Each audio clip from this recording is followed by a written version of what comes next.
Oi, gente, tudo bom? Voltei, olha eu aqui de novo. Como prometido, 2023, a gente começa as nossas videoaulas.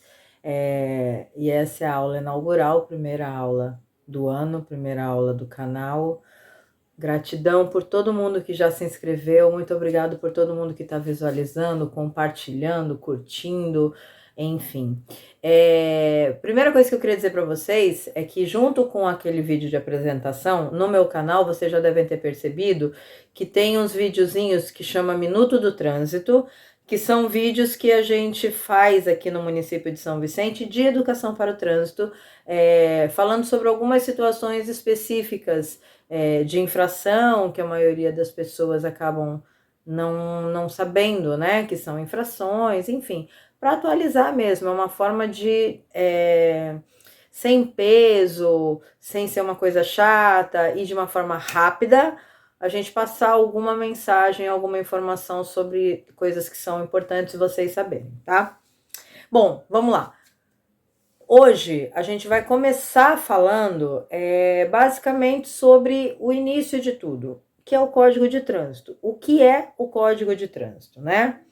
O Código de Trânsito ele é baseado na Lei 9.503 de 97, que é um conjunto de leis que já foram mudadas, muitas delas já foram mudadas, a gente vai falar sobre isso, que formam o nosso Código de Trânsito. O Código de Trânsito, gente, para vocês entenderem, e vocês precisam entender isso, ele é como um livro. Ele tem a introdução, ele tem lá os preâmbulos, por que aquilo foi criado, qual a ideia, né, inicial para que aquele código fosse, para que aquele livro fosse escrito, qual o objetivo dele, e aí depois ele vem falando em capítulos, né? Ele vem abrangendo em capítulos todos os aspectos que o Código de Trânsito vai trabalhar. A classificação de veículos, os veículos, as conduções que são profissionais, o que é um pedestre, os direitos e deveres de cidadãos, educação no trânsito, enfim, tem várias coisas, diferente do que a grande maioria pensa, né? Que código de trânsito é só infração e punição. Não, código de trânsito é muito mais do que isso. E todos nós precisamos aprender a conhecer o código de trânsito, a visitar o código de trânsito. Porque quando a gente conhece o código de trânsito, e eu não digo conhecer, eu sei qual é o primeiro artigo, qual é o segundo artigo. Não, eu não sei também. Eu trabalho na área, mas eu também não conheço o código de trânsito. Não é que eu não conheço. Eu não decorei o código de trânsito. A expressão correta é essa, tá? A gente precisa aprender a pesquisar, a consultar o código de trânsito quando for necessário. Por exemplo, fomos autuados por uma infração que não consideramos justa. A gente não tem que perguntar para ninguém se é justa ou se é injusta, se a forma como essa autuação foi feita está correta. A gente tem que buscar isso no Código de Trânsito. E para isso a gente precisa saber manusear o Código de Trânsito, pesquisar, né?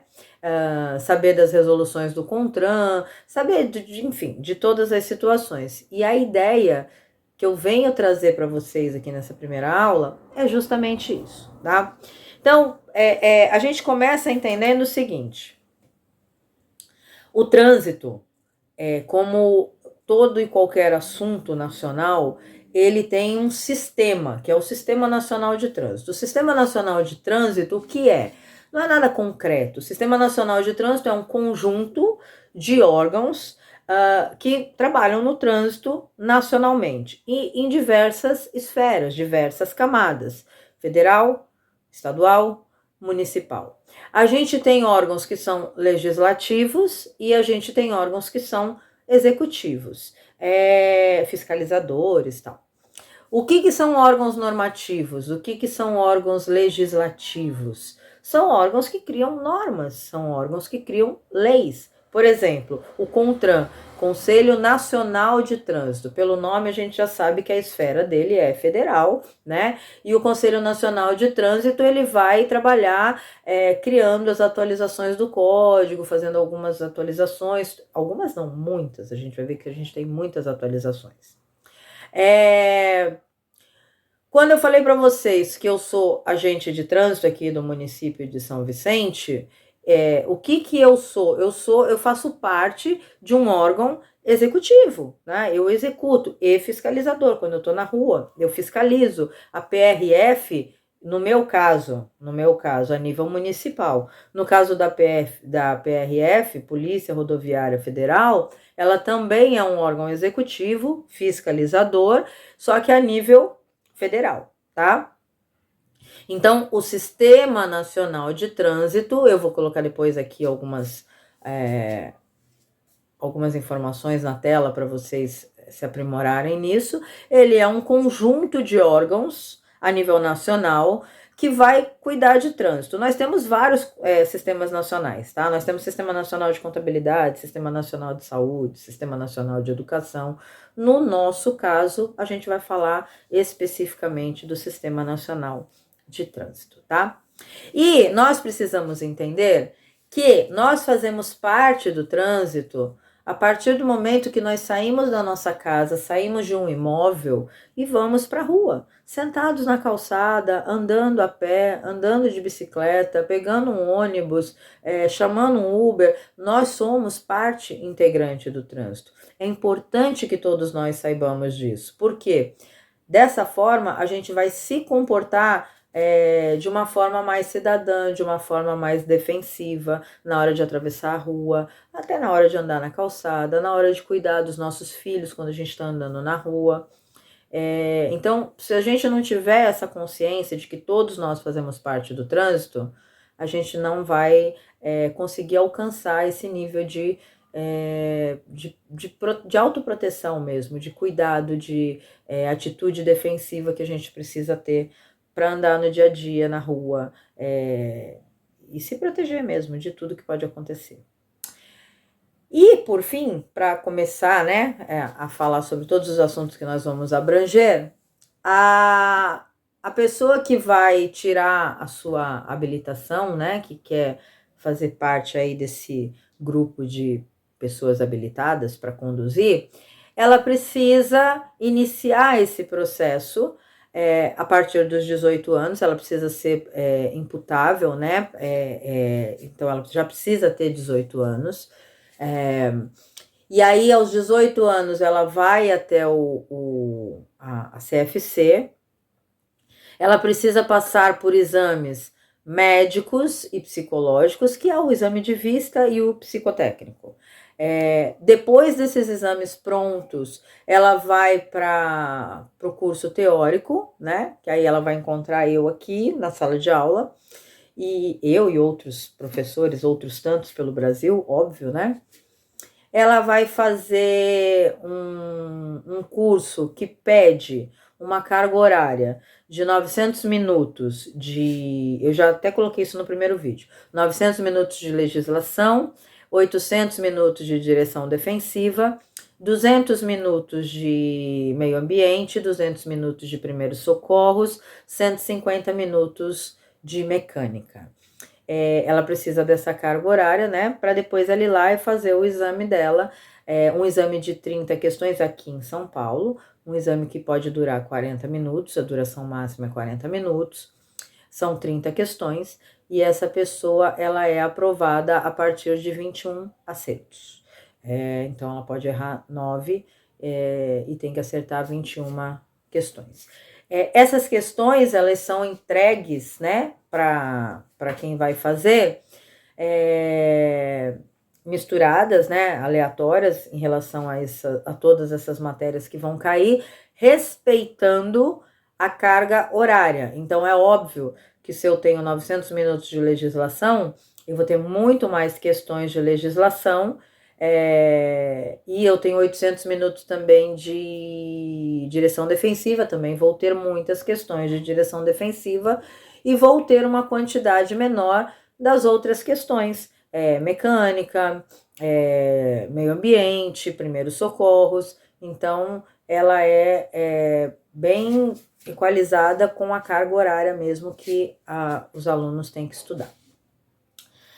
Para ele conseguir fazer o processo de habilitação, passar por todas essas fases, o candidato precisa saber ler e escrever. Precisa ter 18 anos e precisa saber ler e escrever. Feito isso, ele vai lá na CFC, ele vai fazer todos os procedimentos burocráticos, vai fazer os exames psicológico e psicotécnico, vai passar pelo curso teórico, vai fazer o exame e depois do exame ele vai para o exame prático. Uma dúvida que eu já quero deixar aqui esclarecida, porque eu percebo na autoescola que tem muito aluno que não sabe. Aluno, se você vai fazer a sua CNH nas categorias A e B, você só vai ter a sua PPD, não é CNH, nós já vamos falar disso, ao final de todo o processo. Ou seja, o que eu quero dizer com isso? Você vai fazer lá o exame psicotécnico, você vai fazer o exame de vista, aí você vai fazer as aulas teóricas, você vai fazer o exame teórico, aí você vai começar o exame prático, tá? Aí você vai optar, eu vou começar por moto, eu vou começar por carro. Começou por moto, ok.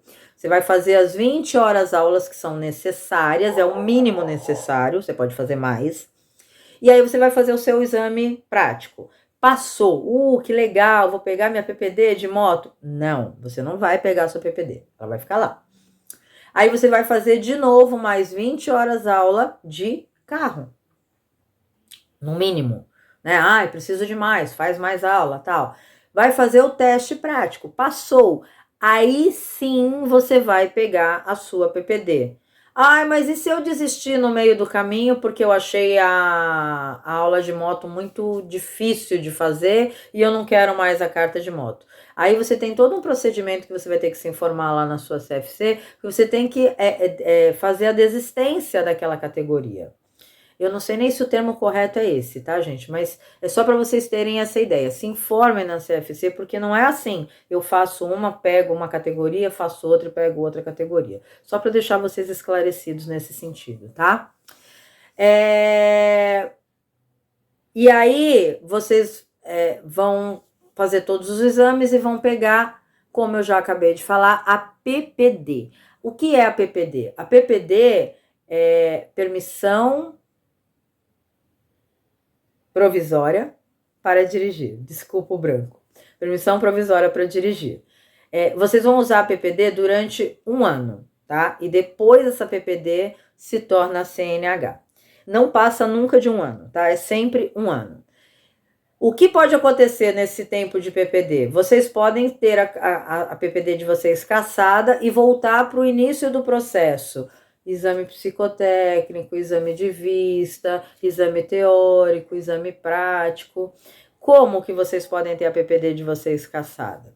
Se vocês tiverem mais do que uma infração média, qualquer infração grave e qualquer infração gravíssima. Então, isso significa o quê? Que vocês podem tomar inúmeras multas leves, não tem limite, nenhum limite de multa leve vai tomar a PPD de vocês, tá? Nesse 1 ano.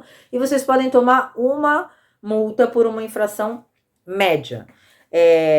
Em outras palavras, para você perder a sua PPD, ser cassado, para sua PPD ser cassada, você precisa, né? Você vai acontecer de você ser reincidente em infrações média ou ter sido autuado por infrações grave ou gravíssima. Então, isso é o que vocês não podem fazer, tá bom?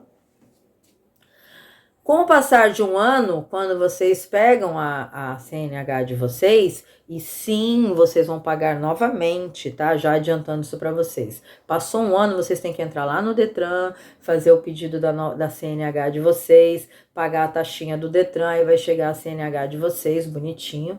E tem que fazer isso, tá? Porque a PPD tem prazo de validade. A partir daí, vocês vão começar sim a ser portadores de uma CNH. Aí aquela CNH que nas leis atuais tem 10 anos de validade para quem tem até 50 anos, 5 anos de validade para quem tem entre 50 e 70 anos e 3 anos de validade para quem tem acima de 70 anos. Aí sim, com a CNH, vocês vão ter que ficar atentos à questão da pontuação, que hoje, nas leis atuais, é 40 pontos para quem não tem nenhuma multa gravíssima no seu prontuário, 30 pontos para quem tem uma multa gravíssima no seu prontuário, ou 20 pontos para quem tem 2 ou mais multas gravíssimas no seu prontuário. E hoje eu vou encerrar essa aula neste momento, daí eu vou dar continuidade na próxima aula para a gente começar a falar mais sobre essas questões de diferenças entre PPD e CNH, como que caça uma, como que caça outra, como que volta para o processo inicial de primeira habilitação após a cassação de PPD e após a cassação de CNH. Esse assunto é um assunto para a próxima aula, para a gente não ter aulas muito compridas, tá bom?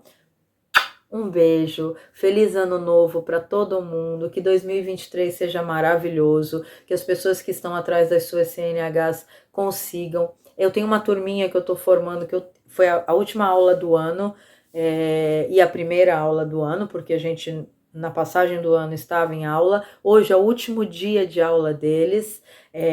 Eu queria desejar do fundo do meu coração boa sorte para essa turma, que eles consigam passar, ficar com tranquilidade aí nessa fase de aula prática, né? Que eles lembrem dos meus ensinamentos e que vocês que vão iniciar o processo, iniciem, tomem coragem, comecem, é maravilhoso adquirir conhecimento e quem já tem a CNH, mantenha-se sempre atualizado, tá, galera? E para quem vai fazer cursos na área, me acompanha aqui que a gente vai trazer bastante notícia boa, bastante informação sobre a parte de manual de fiscalização, código de trânsito, resoluções CONTRAN, portarias DENATRAN. Fiquem ligados que a gente vai trazer bastante informação. Um beijo, eu sou Vanessa Moura, instrutora, e o meu canal é o Vamos Falar sobre Trânsito? Valeu!